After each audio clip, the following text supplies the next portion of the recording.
కలిసి నడుద్దాం. ఇక ఇరు రాష్ట్ర ముఖ్యమంత్రులు కూడా ఇటు తెలంగాణ ముఖ్యమంత్రి రేవంత్ రెడ్డి, ఆంధ్రప్రదేశ్ ముఖ్యమంత్రి చంద్రబాబు నాయుడు ఏదైతే విభజన చట్టంలో ఉన్నటువంటి ఈ ఆస్తులు అప్పులకు సంబంధించి కూడా అంటే తెలుగు రాష్ట్రాలు రెండు డివైడ్ అయినప్పుడు దాదాపుగా 10 సంవత్సరాలు అవుతోంది. ఇప్పటికీ కూడా ఒక కొలికి వచ్చిన పరిస్థితి కనిపించలేదు.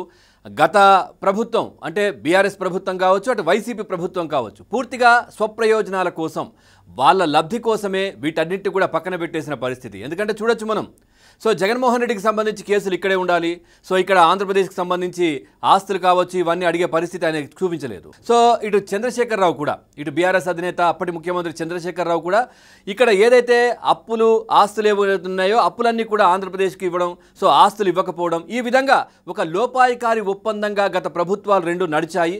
కానీ ఇప్పుడు ఇద్దరు ఇటు రేవంత్ రెడ్డి అటు చంద్రబాబు నాయుడు ఇద్దరు భేటీ కాబోతున్నారు. కానీ ఇక్కడ ఎట్లాంటి అవసరమూ లేదు, వీళ్లకు ఖచ్చితంగా రెండు రాష్ట్ర ప్రయోజనాలే ముఖ్యంగా వీళ్ళు పనిచేస్తారు కాబట్టి ఖచ్చితంగా ఇప్పుడు ఒక కొలిక్కి వస్తాయనే మాటలు కూడా వినిపిస్తూ ఉన్నాయి. ఈ నేపథ్యంలో చాలామంది కొన్ని ఆసక్తికరమైనటువంటి మాటలు చర్చలు జరుగుతున్న పరిస్థితి అయితే కనిపిస్తూ ఉంది. ఒక మనం ఉదాహరణకు తీసుకుంటే చిరంజీవి కూడా గతంలో ఏదైతే హనుమంతుని క్యారెక్టర్ నాకు వేయడం ఇష్టం, సో ఆ క్యారెక్టర్ని నన్ను ఇన్స్పిరేషన్గా నన్ను ఏదైతే ఇష్టంగా చూసినటువంటి ఏదైతే తేజ సజ్జా అంటే నన్ను ఆదర్శంగా తీసుకొని వచ్చినటువంటి చాలామంది కూడా ఈ క్యారెక్టర్ వెయ్యాలని అనుకున్నారు. కానీ తేజ సజ్జా గతంలో నాతో పాటు అంటే నా సినిమాలో ఒక చిన్న క్యారెక్టర్ అంటే ఒక పిల్లోడి క్యారెక్టర్గా వేసినటువంటి అబ్బాయి ఇప్పుడు ఆ హనుమంతుని క్యారెక్టర్ వేయడం నాకు చాలా సంతోషాన్ని ఇచ్చింది. నన్ను ఆదర్శంగా తీసుకుని ఆయన సినిమాల్లోకి వచ్చానని చెప్పారు ఆయన. సో ఈ నేపథ్యంలో ఆయన క్యారెక్టర్ వేయడం నాకు చాలా సంతృప్తిని ఇచ్చింది, నేనే ఆ క్యారెక్టర్ చేసినట్టుగా నేను ఫీల్ అయ్యానని ఇప్పుడు చిరంజీవి మాట్లాడడం జరిగింది. ఈ నేపథ్యంలో కూడా ఇప్పుడు చంద్రబాబు నాయుడు రేవంత్ రెడ్డి గురించి కూడా పూర్తిగా చర్చ జరుగుతున్న పరిస్థితులు కనిపిస్తూ ఉన్నాయి. ఎందుకంటే చంద్రబాబు నాయుడు ఎంతోమంది ఇప్పటికీ కూడా యువత కావచ్చు, అప్పటి రాజకీయ నాయకులు కావచ్చు, ఆయనను ఆదర్శంగా తీసుకొని చాలామంది కూడా రాజకీయాల్లోకి వచ్చారు. అదే కోవకు చెందిన వ్యక్తి ఇటు రేవంత్ రెడ్డి గతంలో చంద్రబాబు నాయుడు దగ్గర పనిచేశారు. సో టీడీపీ పార్టీలో పనిచేసినటువంటి పరిస్థితి. సో రేవంత్ రెడ్డి చురుగ్గా ఉండడం చూసి చంద్రబాబు నాయుడు కూడా చాలా ఎంకరేజ్ చేశారు.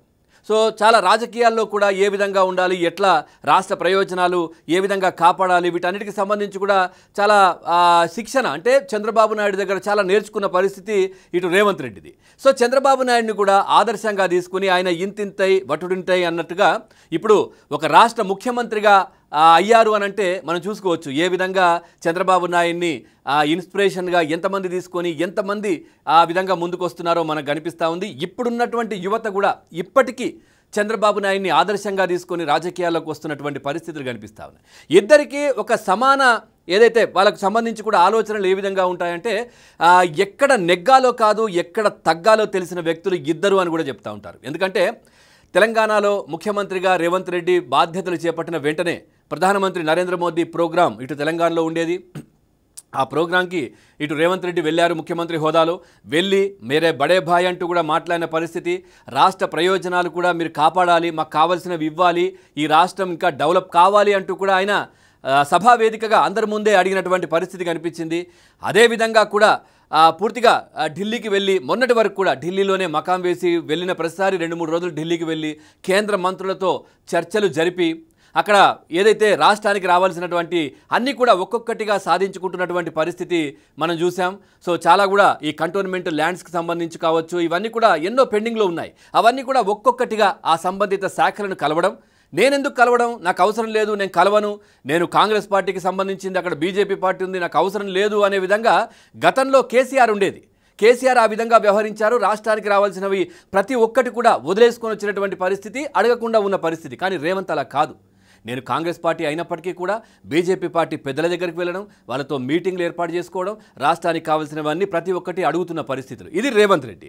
సో ఇప్పుడు చంద్రబాబు నాయుడు కూడా చూస్తూ ఉన్నాం. అంటే పార్టీలు వేరైనప్పటికీ ఏదైనా ఈ రాష్ట్ర ముఖ్యమంత్రి అయినప్పటికీ కూడా మనం చాలామంది చెప్తూ ఉంటారు, అంటే దేశానికి రాజు అయినప్పటికీ కూడా తల్లికి బిడ్డే అనే ఒక సామెత తీసుకొని వస్తూ ఉంటారు చాలామంది కూడా. అదేవిధంగా కూడా చంద్రబాబు నాయుడిని ఇన్స్పిరేషన్గా తీసుకొని రాజకీయాల్లో ఇంత పెద్ద ఎత్తుకు ఎదిగినటువంటి రేవంత్ రెడ్డి మరి నేను ఆయన దగ్గరికి వెళ్ళడం ఏంటి, నేను అక్కడికి వెళ్ళడం ఏంటి, ఆయన్నే ఇక్కడికి రమ్మందాం, లేదా ఇద్దరికి ఒక మిడిల్లో ఎక్కడైనా ఏర్పాటు చేసుకుందాం మీటింగ్ అనే విధంగా చంద్రబాబు నాయుడు లేరు.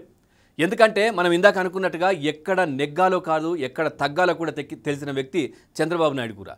సో ఆయన టీడీపీలో రేవంత్ రెడ్డి గతంలో పనిచేశారు. ఆ తర్వాత కొన్ని అనివార్య కారణాల వల్ల కాంగ్రెస్కి వచ్చారు. ఆ తర్వాత పీసీసీ అధ్యక్షులు అయ్యారు. ఆ తర్వాత ముఖ్యమంత్రి అయ్యారు. అది వేరు. సో నేను ఇక్కడికి వెళ్ళడం ఏంటి అని అనుకోకుండా ఒక అడుగు ముందుకేసి రాష్ట్ర ప్రయోజనాల కోసం నేను మీ దగ్గరికే కలవడానికి వస్తున్నాను. రాష్ట్ర విభజన చట్టంలో విభజనలో జరిగినప్పుడు చాలా అప్పులు ఏదైతే ఆస్తులు కూడా ఉండాలి, ఇవి కూడా కొలిక్కి రాలేదు, ఇవి మాట్లాడడానికి నేనే అక్కడికి వస్తాను అంటూ కూడా చంద్రబాబు నాయుడు లెటర్ రాయడం. సో ఈ లెటర్ తర్వాత రేవంత్ రెడ్డి కూడా సానుకూలంగా స్పందించి ఖచ్చితంగా మనం కలిసి మాట్లాడుకుందామంటూ కూడా మీటింగ్ ప్రజాభవన్లో కూడా మీటింగ్ కూడా ఏర్పాటు చేసుకోవడం, ఇవన్నీ కూడా రాష్ట్ర ప్రజలు చాలా నిశ్చితంగా పరిశీలిస్తున్నారు, చాలా హర్షం వ్యక్తం చేస్తున్నారు. అంటే ఒకరికొకరు కూడా అంటే వాళ్ళు మాట్లాడే విషయాలేంటి, 2 రాష్ట్రాలు కూడా సమానం, 2 తెలుగు రాష్ట్రాలు దేశంలో అంటే ముందు దేశ ప్రయోజనాలు ముఖ్యం, ఆ తర్వాత రాష్ట్ర ప్రయోజనాలు. సో ఈ 2 తెలుగు రాష్ట్రాలు ముఖ్యంగా 2 తెలుగు రాష్ట్రాలు ఆంధ్ర తెలంగాణ 2 కూడా దేశంలో అగ్రగామిగా ఉండాలి, మంచి ప్లేస్లోకి రావాలి అంటూ కూడా ఇద్దరు 2 కళ్ళలాగా 2 రాష్ట్రాలను చూడడం, ఆ విధంగా ముందడుగు వేయడం, ఇప్పుడు మీటింగ్ ఏర్పాటు చేసుకోవడం, ఇదంతా కూడా చాలా హర్షించదగ్గ విషయం అంటూ కూడా చాలామంది మాట్లాడుతూ ఉన్నారు. మనం చూడొచ్చు. ఎందుకంటే గతంలో జగన్మోహన్ రెడ్డి తనకు ఉన్నటువంటి కేసులు కావచ్చు, ఇవన్నిటి నేపథ్యంలో కూడా తెలంగాణలో ఈ ఆస్తుల గురించి కేసీఆర్ను గట్టిగా ప్రశ్నించిన పరిస్థితి లేదు.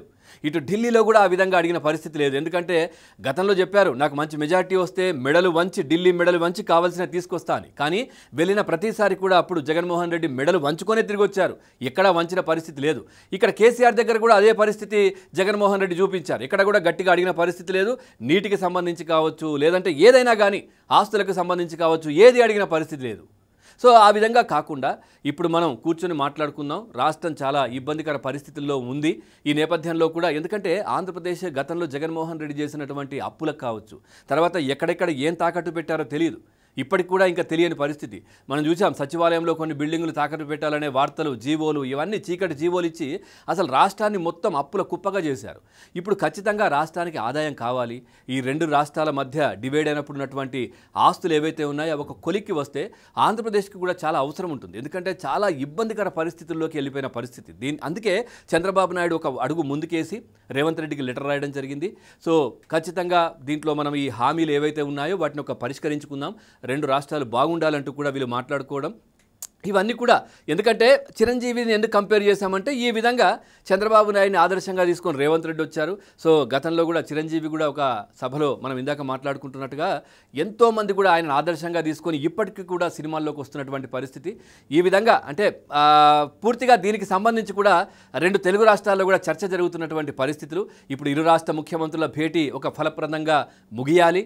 సో మళ్ళీ ఎట్లాంటి ఇబ్బందులు ఉండొద్దు, 2 రాష్ట్రాలు కూడా కలిసి ముందుకెళ్ళాలి, దేశంలో ఒక అగ్రగామిగా ఉండాలి అని మనందరం కోరుకుందాం.